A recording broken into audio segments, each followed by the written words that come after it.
parts of my job as a therapist who works with neurodivergent people is de-gaslighting them.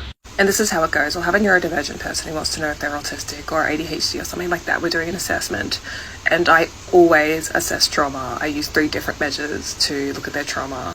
And yeah, they will come up on like the PCL, which is the post-traumatic stress disorder checklist, and cross the threshold. So I say, you've got all these trauma symptoms. Also, your presentation is completely consistent with complex PTSD. And they'll say, well, I don't have trauma. What do you mean? I wasn't abused. And so this puts me in the position where I have to sit there and explain to the person how being neurodivergent in this world is inherently traumatic. It's like you're in an abusive relationship with the world. Neurotypical dominance hierarchies are perpetuated through aggression. And the reason you have suffered so much is because you have been placed in the bottom of that hierarchy.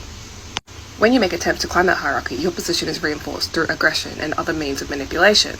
That is psychological abuse. And that is why people have trauma symptoms. So I have a person who has come starting to understand their experiences from the basis of them being a problem, and I'm turning around and saying, you have these conditions, but the problem is how you've been treated as a result of them. It's that part, that's the part that takes the longest to process. One of the hardest parts